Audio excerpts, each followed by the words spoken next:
Imagine going to the GP for a routine checkup, an NCT when you reach a milestone birthday. The GP measures you and weighs you, takes your blood pressure and temperature and listens to your pulse. It is, I assume, a thorough examination. The GP reassures you. Everything is clear, you appear to be perfectly healthy. Keep living an active and balanced lifestyle and you expect to live a long and healthy old age. 6 months later, you receive devastating news. You have a large 7-centimetre growth. It is stage 3 invasive cancer. It was there at the time of your checkup, but the GP didn't stop it because it was like as if you were wearing a coat which prevented them from carrying out a proper examination. This is what happened to Siobhan Freeney. She went for a routine mammogram in the summer 2015. By Christmas, she'd been diagnosed with stage 3 invasive lobular carcinoma, a type of breast cancer that starts as a growth of cells in the breast milk-producing glands. Now imagine that the same thing happens to the person you love and depend on more than anyone else in the world, your mother.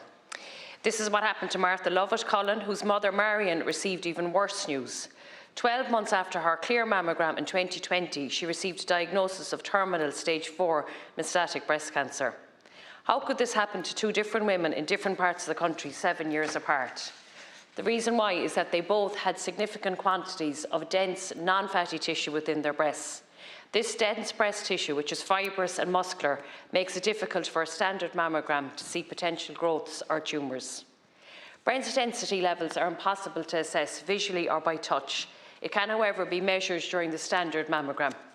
The radiographer carrying out the mammogram should be able to note the presence of dense breast tissue and advise women undergoing a breast check that further investigation through an ultrasound or an MRI scan will be required in order to confirm any seemingly clear results. I'm not being alarmist, but women need to be aware too that a clear mammogram result does not mean that they are clear of cancer. It means that no cancer is visible. So absence of evidence is not the same as evidence of absence. Siobhan's treatment was successful. She beat the cancer and became a fierce advocate in highlighting the issue of breast density. Marion was not so lucky, and in September 2024, the cancer took her life. Martha, her daughter, found a purpose within her grief, and just like Siobhan, her mother, she harnessed her fierce determination to ensure that Irish women were aware of the issue. This is how I, a woman of shortly be attending my own first mammogram when I turned 50 in September, first heard about breast density. If I had not been aware of it, I would have accepted a clear result as just that, clear. I know from the reaction from several of my senatorial colleagues and friends that when I raised this issue a month ago was the first time that many of us have heard of this also. Breast density is not unusual.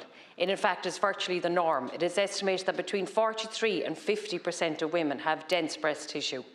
So what Siobhan and Martha and I are asking of you and the Minister for Health, and I'm hoping that you as a woman, and same with Jennifer Carn-McNeill, Minister, will appreciate the urgency and necessity of this as something that is already done in every state in America, as well as across Australia, Canada and several of our European neighbours. That is for information which is easily derived by the radiologist at the time of a mammogram be passed on to the women at the time of their screening. Women clearly need to know whether they have dense breast tissue. They also need to know the potential consequences of that information.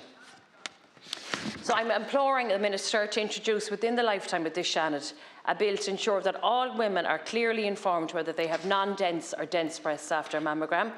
Second thing is clear guidance is provided on what their breast density means and any such additional screening options such as an MRI or an ultrasound, and that GPs receive this information so that patients they can properly advise their patients.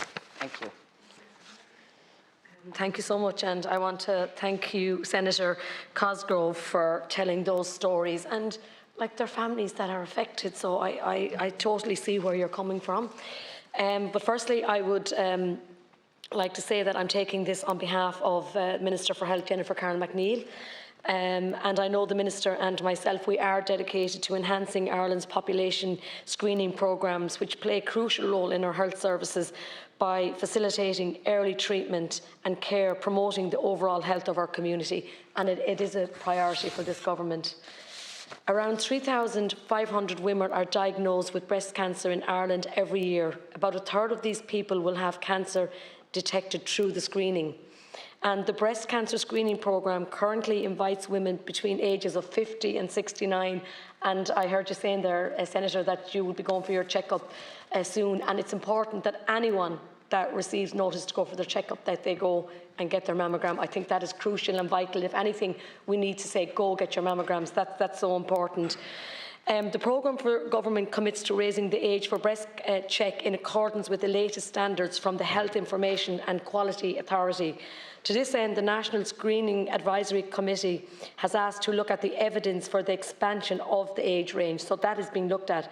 Significant investment continues to be made in breast check, including an additional 2.9 million allocated this year with the approval of 22 whole-time equivalent posts, and that's so important.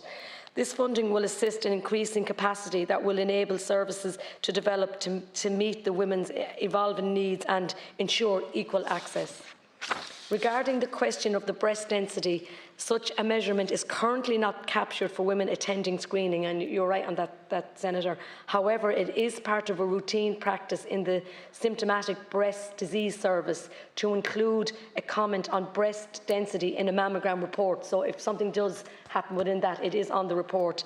Nevertheless, the conflating screening, which is for healthy people without symptoms, with those experiencing symptoms, it is not appropriate. The focus on benefits for screening is among the people without symptoms, whereas for symptomatic services, it is at the individual patient maybe level requiring investigation that they would go to their doctors, or if they see any symptoms, again, it's so important, just go to your doctor.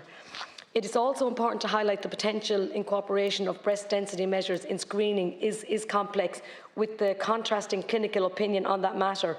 For example, the updated European Commission initiative on breast cancer highlights the low certainty of evidence surrounding the incorporation of the breast density measurement into the screening programmes.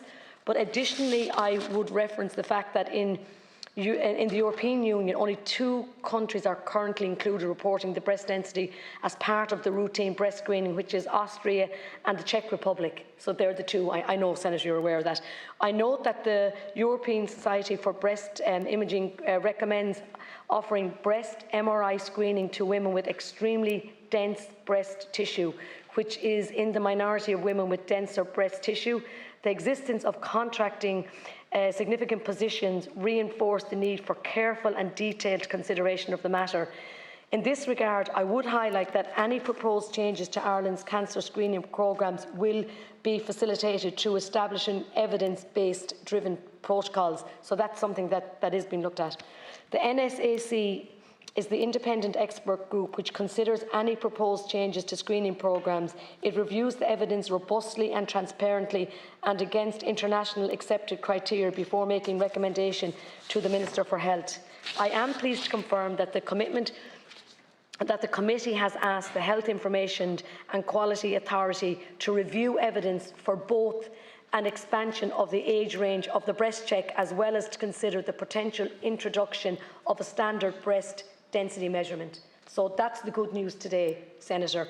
And work is expected to start in the coming months. It is important to note that as both elements of the review are anticipated to be complex, it needs time to complete. But just, I'll come back in again. But thank you. Thank you, that Minister. is what's happening. Senator. Thank you. Yeah, thank you very much, Minister, and that's very good news to hear the last comment that you said there about around the expanding the age for mammograms, but also for the breast density check. But I suppose this is kind of a matter of urgency. Like 6 months could, and 6 months for diagnosis, like I outlined, and those stories there can make an enormous difference. So, but I know that there is a review, and that we are actually, I would love to invite you and Minister Health over. We're having a briefing in the AV room on the 27th of May at 1 o'clock, where we're going to be joined by Professor William Gallagher from UCD, and Martha and Siobhan will both be there to present their own stories, and they'll present an informative, patient-centred look at breast density.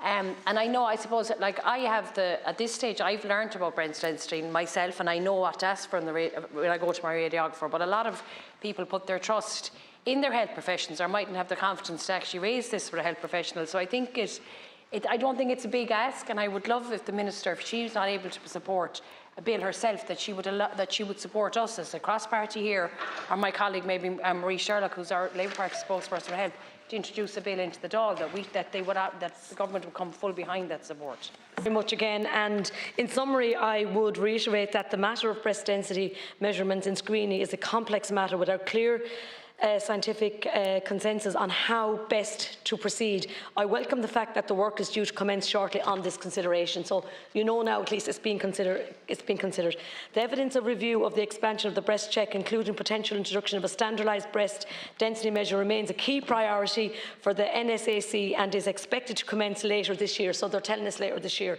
The Minister looks forward to receiving a recommendation from the committee. I recognise that attending breast cancer screening can be an anxious time for individuals, and it is vital that the service provided is evidence-based and it's centred by people that participate in it. Screening programmes must balance early detection with the need to minimise harm or worry. It is important to remind the Chamber that screening is for healthy people without symptoms. If anyone becomes aware of symptoms or if they have worries, they should contact medical professionals who will arrange follow-up care. Screening saves lives and is